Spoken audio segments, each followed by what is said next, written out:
დავბრუნდით პირდაპირ ეთერში სტუმართან ერთად წარმოგიდგენთ მას შემოგვერდა მაცხორის ამაღლების სახელობის ტაძრის წინამძღვარი დეკანოზი კახაბერ გოგოტიშვილი ქრისტე აღსდგა. ჭეშმარიტად აღდგა. გილოცავთ ყველას. მოგილოცავთ. მადლობა რომ ხართ სტუმრად ჩვენთან მამაო.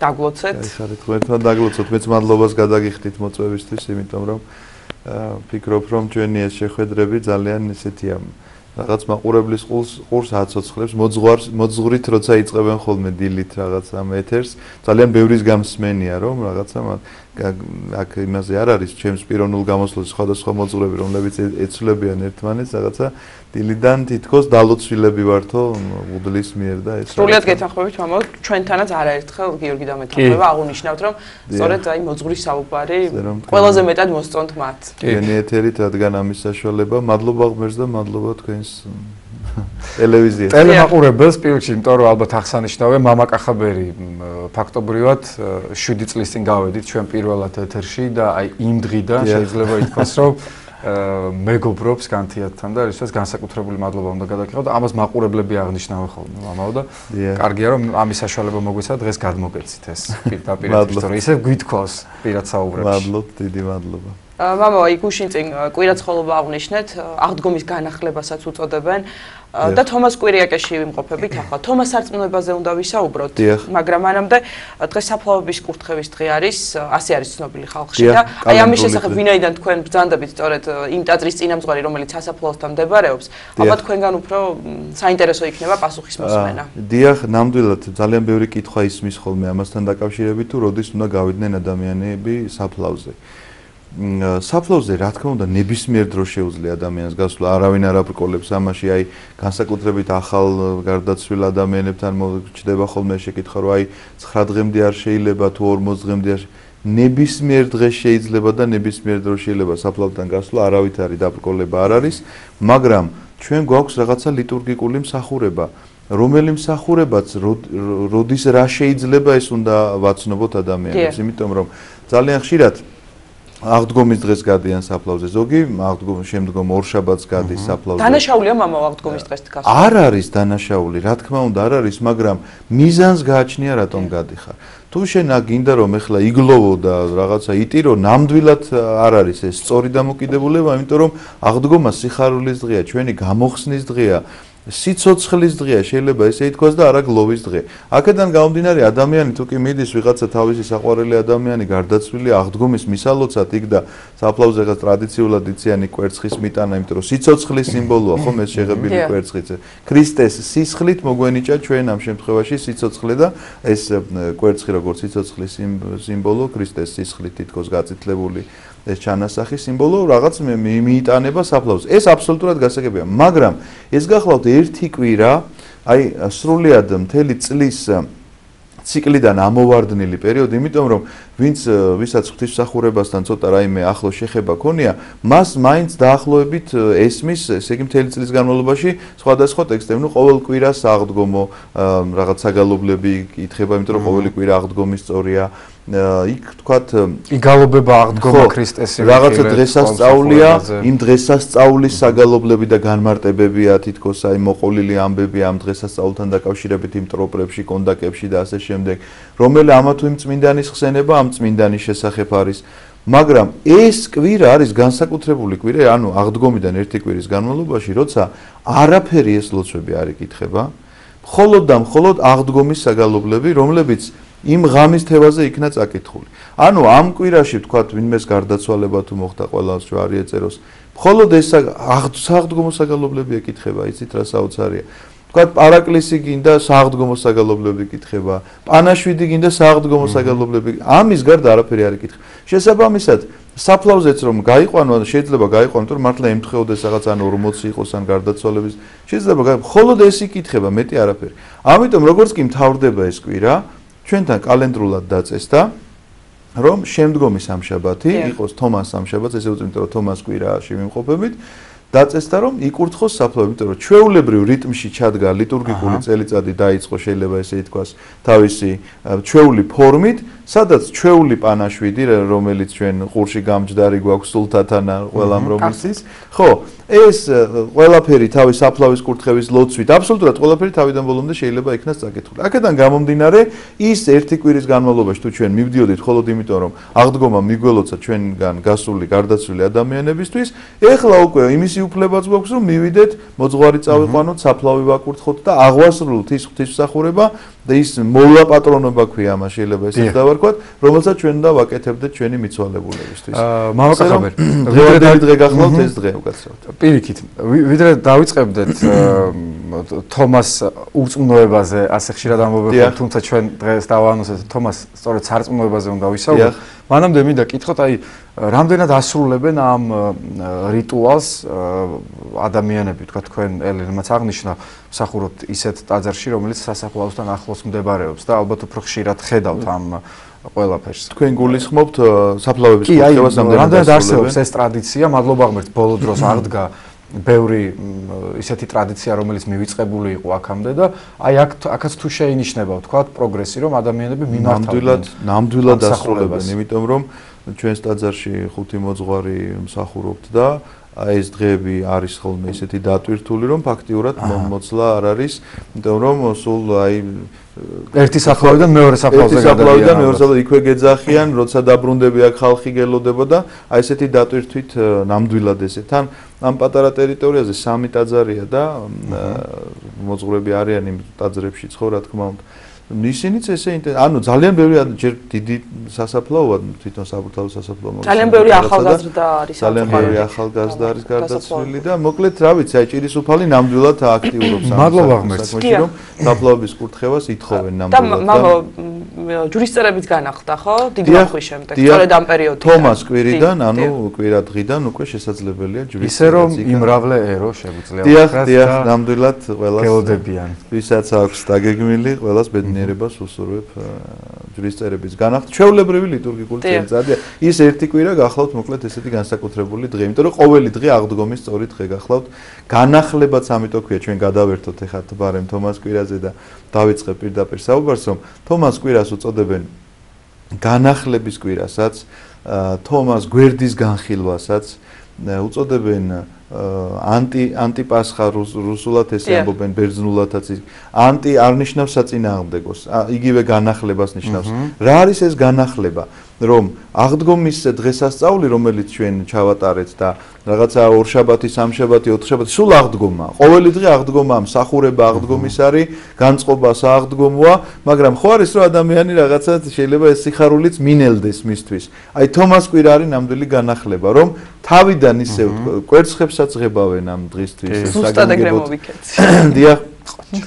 კვერცხსაც ღებავენ, ისევე როგორც თქვა სააღდგომოდ ემზადებიან, სწორედ ესე ემზადებიან თომას კვირისთვის, რომ განახდეს შენში ეს სიხარული, რომ კი არ დაამთავრდა აღდგომით რაღაცა და ისე უბედურებაში კი არ დავრჩი, არა, განახლებულია ჩემთვის მუდმივად ახლდება ჩემთვის ეს სიხარული ყოველ კვირა დღეს, მაგრამ განსაკუთრებულად ეს თომას კვირა არის, იმიტომ რომ განახლების კვირა ქვია ჯერ ერთი და მერე მეორე, რაზეც ჩვენ ახლა კონკრეტულად უნდა ვილაპარაკოთ, ეს გახლავთ სარწმუნოებრივი საკითხი ადამიანებში, თომაშიც და მერე ჩვენშიც, იმიტომ რომ წმინდა წერილი მე ხშირად მithქვამს თქვენი ტელეეთერის საშუალებით, არ არის რომ რაღაცა დაიწერა ახლა 20 საუკუნის უკან და მაშინ იყო აქტუალური და დღეს შეიძლება ვთქვათ რომ ახლა რაღაცა ვერ ერგება თანამედროვე საზოგადოება, სინამდვილეში ესე არ არის. არაფერი არ იცვლება. საერთოდ არაფერი გარდა იმისა, რომ შეიძლება რაღაცა ტექნიკურად წინ წავიწიეთ და ამ წუთში თქვათ საშუალება გვაქვს დავრეკოთ. ბუნება რჩება ადამიანისა. დედამიწის მეორე მხარეს დავრეკოთ და გავიგოთ წვიმს თუ თოვს. აი ამის მეტი არაფერი არ იცვლება, იმიტომ რომ ადამიანი რჩება ადამიანი. ასე რომ ეს სარწმუნოებრივი საკითხი ძალიან საინტერესო ადამიანში, რომ ერთდროულად ადამიანი ხან მორწმუნეა და ხან ურწმუნო. წარმოგიდგენიათ, აი ესეთი რაღაცა ცვლილებები გამუდმებულად ხდება მასში. მაგრამ სარწმუნოების რამდენიმე საკითხი, ამაზე ცოტა ქვემოთ მოგახსენებ, ჯერ თვითონ თომას შესახებ მინდა გითხრათ, რომ ის არის ერთ-ერთი მოციქული, იქ ესეთი სიტყვა არის ნახსენები სახარება, რომელიც წავიკითხეთ კვირას, რომ თომა რომელს ერქვა მარჩბივ. მარჩბივი ძველი ქართული სიტყვა და ტყუპის ცალს ნიშნავს, ტყუპის ცალი იყო თომა და ამიტომ ეძახდნენ მას, როგორც აი ტყუპის ცალს ესე მიმართავდნენ. ერქვა მარჩბივო. ეს თომა არ ესწრებოდა ამ შეკრებას, სადაც მოციქულები ერთ სახლში ისხდნენ.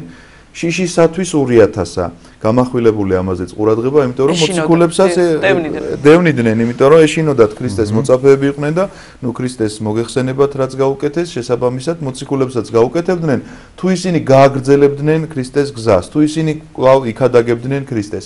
მოძღვრების გამო დასაჯეს ქრისტეს სხვა რამის გამო ხوار დაუსჯიათ. ანუ იმალებიან იყო რა თქმა უნდა. იმალებიან ერთ სახლში არიან შეკეტილები, იუდამ რა თქმა უნდა, იცით მისი ხვედრი რომ თავი ჩამოიხრჩო და იუდა არ არის, თომა არ არის, შესაბამისად 10 მოციქული.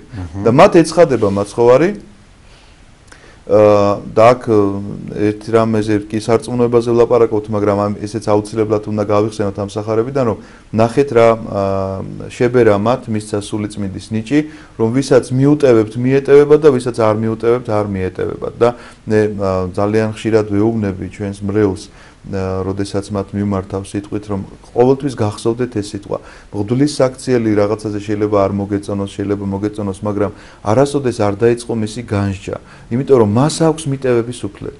და მას შეუძლია შენ მოგიტევოს და შენც უნდა შეგეძლოს რომ რაღაცა აპატიო მას, იმიტომ რომ რაღაცა სისუსტე შეიძლება გამოიჩინოს სასულიერო პირმაც, რომელიც შენი თვალისთვის ან ყურისთვის რაღაცა არ იყოს კარგი აღსაქმელი, მაგრამ მას რადგანაც მოტივების უფლება აქვს, ეს იმას ნიშნავს, რომ შენც უნდა მიუტევო და აპატიო, იმიტომ რომ რაღაცა სისუსტეა, რომელიც სისუსტესაც რაღაცა ვერ მოერია და ვერ დაძლია. ეს სხვა საკითხია. მაგრამ გვახსოვდეს მაინც რომ მოძღვრებს თქვათ ამისი უფლება აქვს, რომ მიტევების.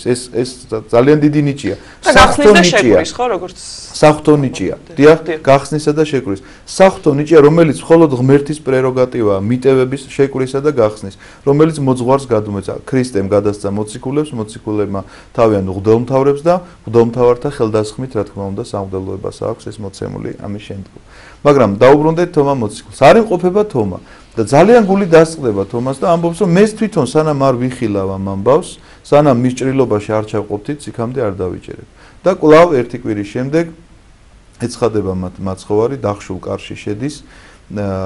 ისინი ისე ჩაკეტილები არიან, ჯერჯერობით გამოსვლას ვერ ბედავენ, მიუხედავად იმისა, რომ მაცხოვარი აღდგომილი იხილეს, სულიწმინდის მოფენამდე რაღაც ესრულყოფილება თითქოს მათში არ არის და თომას ეუბნება ყოველგვარი შეკითხვის გარეშე, რომ აი იცის რა თქმა უნდა მაცხოვარმა, რაზეც ისაუბრეს მის მოსვლამდე, იმიტომ რომ ყველგან ყოფია ღმერთი მოგეხსენება და ყველა ადამიანის გულს ხედავს, და რომ მოჰყავ თითი შენი და აი ეს ჭრილობა შეგიძლია განიხილო.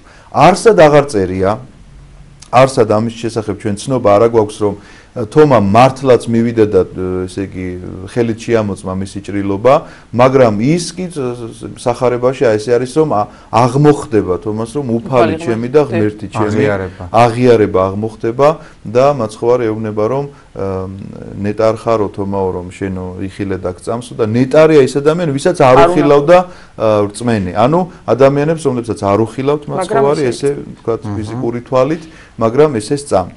ამის შესახებაც თუ გვექნება დრო ვისაუბროთ, ვინ არიან ეს ადამიანები, მაგრამ ჯერ ახლა სარწმუნოების საკითხებს შევეხოთ, რომ როგორია ადამიანებში ეს სარწმუნოება. თომას ურწმუნოების შესახებ, როდესაც ჩვენ ვლაპარაკობთ და ძალიან ხშირად რაღაცა ესე ანდაზებიც კი არის გავრცელებული. ვინმე ურწმუნოების აღსანიშნავად იყენებენ ხოლმე, ვთქვათ, ურწმუნო თომა. პირველ რიგში უნდა მოგახსენოთ, რომ არავითარი ურწმუნო თომა არ ყოფილა, მას ჰქონდა აბსოლუტურად ესეთი განცდა, რომ მაცხოვარი ეხილა, იმიტომ რომ უნდოდა უყვარდა თავისი მოძღვარი, რომელიც კუდრეთით აღდგა ამის შესახებ დედებმაც თქვეს, ამის შესახებ მოციქულებიც ეუბნება, რა თქმა უნდა თომას ამისი რომ არ სჯეროდეს გამორიცხულია, იმიტომ რომ ეს მისი მოციქულებთან ერთად არის, გაიზარდა, ამდენი ხანი ერთად არიან, ამ მოძღვრებაში არიან, შეუძლებელი ამისი არ სჯეროდეს, მაგრამ ხილვის სურვილი აქვს ძალიან დიდი და არის აქ ერთი საოცარი ამბავი. თომა უნდა წავიდეს და ინდოეთში უნდა იქადაგოს. მისი ცხოვრება აღსასრული ჩვენ ვიცით, რომ იქ ჩავიდა ეთიოპიაში, იქადაგა ინდოეთი მოიარა და ეწამა კიდეც იქა და სიცოცხლე მოწამეობრივად დაასრულა თომა მოციქულმა და საოცარი იცით რა არის ადამიანში, რომ მე რომ თქვენ რაღაცაში დაგარწმუნოთ, მე თვითონ ამაში უნდა ვიყოთ დარწმუნებული. ნამდვილად აი დაზუსტებით უნდა ვიყო დარწმუნებული. აი თუ მე თვითონ ეჭვი მეპარება და ესე გეუბნებით, რომ იცით აი ჩემი ვარაუდი რაღაცა ესეთია, თქვენც ვარ სავარაუდოთ, ან საერთოდ არ დაიჯერებთ, ან შეიძლება დაიჯეროთ, იმიტომ რომ რაღაცა ხატრი გქონდეთ, მაგრამ ეჭვით დაიჯეროთ. ანუ რაღაცა ეჭვი ყოველთვის იქნება. ამიტომ თომა თვითონ როგორი დარწმუნებული უნდა იყოს, რომ ჩავიდეს და ისეთ ადამიანებს უქადაგოს ქრისტე, რომლებსაც ამის შესახებ საერთოდ არაფერი არ სმენიათ. არასდროს არ სმენიათ, იმიტომ რომ ვიღაცას შეიძლება რაღაც მოლოდინი მაინც ქონდა ებრაელ საზოგადოებას, თქვათ, უნდა მოსულიყო მესია მხსნელი. ეს ებრაელები განთესილნი იყვნენ თელ დედამიწაზე შეიძლება ითქვას საქართველოშიც ხომ ცხოვრობდნენ, აქაც ხო ჩამოვიდა ეს ამბავი.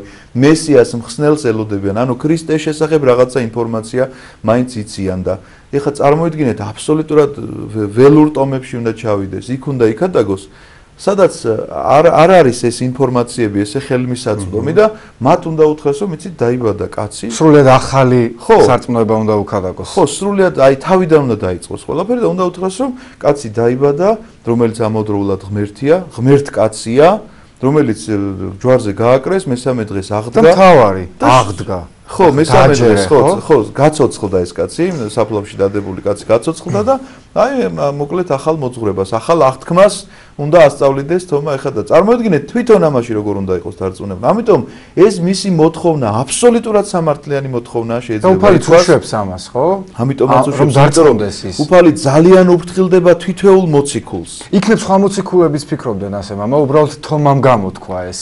სხვა მოციქულები აღარ ფიქრობდნენ, იმიტომ რომ მათმა ხომ იხილა, ხო უკვე ნახეს. ანუ მე არ ვიხილავს, აი თვითონ ეს შეხების მომენტი ადამიანურად რო ვიაზროვნოთ. ეს შეიძლება ჩვენი ვარაუდი იყოს. დიახ, ვარაუდი იყოს შეიძლება, მაგრამ არსად არ წერია ყოველ შემთხვევაში, მაგრამ აქ საქმე რაში არის, რომ ის მოციქულებიც რა თქმა უნდა ესეთი დარწმუნებული უნდა იყვნენ. სხვა მაგალითად ანდრია პირველწოდებული საქართველოში ჩამოვიდა და საქართველოში ხო არ გონიათ რომ ნაკლების დახვდა სამეგრელოში რომ შემოვიდა თითი მოაჭამეს ერთ-ერთი ცნობა არის იქ რაღაცა კანიბალიზმის ნიშნებიც კი იყო ჩვენ ვიცით ამის შესახებ რაღაცა ცნობები გვაქვს და აქედან გამომდინარე წარმოიდგინეთ რამხელა დაჯერება სჭირდება ადამიანს რამხელა დარწმუნება სჭირდება ამიტომ იოანე ოქროპირის საოცარი ქადაგება მახსენდება რომელიც უდაბნოს მრავალ თავში არის შემონახული რომ თომა მოციქულს ეუბნება რომ მადლობას უხდის რომ შენმა ურწმუნოება მე მორწმუნე გამხადა ანუ თომას ეს საქციელი თომას ეს მოთხოვნა მაცხოვართან შეხვედრის ეს განსაკუთრებული სურვილი ჩვენთვის ძალიან ბევრი ადამიანისთვის სარწმუნოების საფუძველი გახდა და გახდა პირველ რიგში თომასთვის რომელიც სრულიად დარწმუნებული წავიდა იქ სადაც წავიდა და იქადაგა მან სიტყვა რომელიც სიტყვასაც უკვე ძალა ჰქონდა ესე კი არ იყო რომ აი იცით რაღაცა მე კი ვიყავი მის მოციქული მაგრამ აღდგა თუ არ აღდგა ხო ესე არა ნამდვილად იცოდა, გადაჭრით იცოდა, ყოველგვარი სიკვდილითაც ესე მოკვდა, ყველა მოციქული მოწამეობრივი აღსასრული აქვს უმრავლესობას. იგივე გზა გაიარეს, ხო? დიახ, და ამიტომ არც სიკვდილის აღარ ეშინიათ, იმიტომ რომ მკვდრეთით აღდგომა იხილეს. და თუ კი მკვდრეთით აღდგომას იხილავ და თუ კი მკვდრეთით აღდგომისა გჯერა და გწამს, რა თქმა უნდა სიკვდილის აღარ გეშინია, იმიტომ რომ იცი რომ ეს დასასრული არ არის. ეს არის დასასრული. ეს არის ის რისთვისაც ემზადები მთელი ცხოვრების განმავლობაში. მაგრამ თუ გვექნება საშუალება დაახლოებით 2 წუთი გრჩება. ნებართით მაინც მე მინდა თქვა დღევანდელ რაღაც აი ეს რითიც დავიწყე რომ სახარება არ არის მხოლოდ 20 საუკუნის უკან გაჟღერებული თემა. მე მინდა გითხრათ რომ რა არის ჩვენში სარწმუნოება. როგორია? ზოგ სარწმუნოებას ქვია მცირედ მორწმუნეობა, ზოგს ქვია ცრუ მორწმუნეობა. ზოგს ქვია ბოროტ მორწმუნეობა, ნელთბილი მორწმუნეობა. ხო, ნელთბილი და მცირე ერთი და იგივე შეიძლება იყოს, ბოროტ მორწმუნეობაც არსებობს. და მე მინდა გითხრათ, რომ ადამიანმა ჩვენ ხომ ამისთვის ვართ, რომ საკუთარი თავი ვიპოვოთ, რომ რაღაცა ისე არა გვაქვს, წინ უნდა წავიდეთ. თუ კარგად გვაქვს, კიდე გავამჯობესოთ და ასე შემდეგ. ამიტომ მე მინდა რომ თითოეული ადამიანი დაფიქრდეს თავის თავში, რა არის? მცირედ მორწმუნეობა არის ის, რომ შენი ცხოვრებით რაღაც ვერ ცხოვრობ ისე როგორც მორწმუნე ადამიანს შეფერის. ან შენთვის არის რომ რაღაცა მიხვალ და ერთ დიდ შეკვრას ანთელ საანთებ მხოლოდ აღდგომა დღეს ან გიორგობის დღე უყვართ ხოლმე განსაკუთრებულად ხო ან რაღაცა ცხვარით და შემოიფარგლება და ამთავრდა მთელი წლის განმავლობაში მე ისევ ისე აგრძელებ შენ ცხოვრებას. და რომ მკითხავ ასეთ ადამიანს კი ღმერთი გწამს. აუ რას ქვია როგორ არ მწამს? ღმერთი მწამს და მიხვალ სანთელი არა ღმერთის მორწმუნეობა ის რომ მე ღმერთის მწამს, ამას ჭირდება აქტიური ურთიერთობა ღმერთთან. აქტიური ურთიერთობა ნიშნავს ზიარებას ღმერთთან და ზიარება შეუძლებელია ეკლესიის გარეშე და მოძღვრის გარეშე. გარეშე, რომელზეც ხშირად ამბობენ რომ ღმერთი მწამს, მაგრამ უდრის არ მწამს. შეუძლებელია ეს კავშირი. ამიტომ თუ ესეთ მცირედ მორწმუნეობაში ადამიანი რაღაცა ზემონაბიჯი უნდა გადაინაცვლოს, მაგრამ არის ძალიან დიდი უბედურება სჭირს არა მარტო ჩვენს ერს, თანამედროვე საზოგადოებას მთელ სოფლიოში. ეს არის სრულ მორწმუნეობა. აქ არ ვლაპარაკობთ იმაზე, რომ კატარო გადაურბენს და ამის ეშინია, ვთქვათ, რომ როგორ გადაკვეთოს ახლა ის შავი კატის გადანარბენი.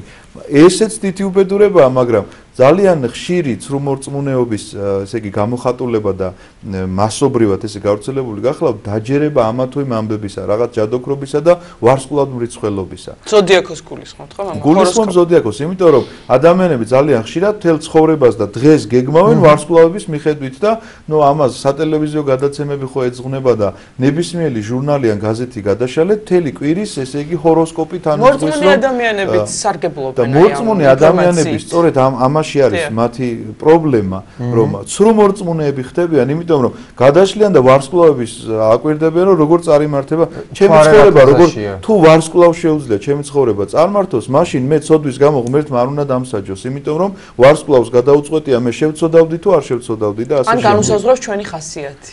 ხო და საერთოდ ისეთ აბსურდამდე მივდივართ, რომ აი რა გითხრათ, თუ ვარსკვლავი განსაზღვრავს მართლა ჩემ ცხოვრებას რა შუაშია საერთოდ აღდგომაც. შეიძლება აქამდეც მივიდეს ადამიანი.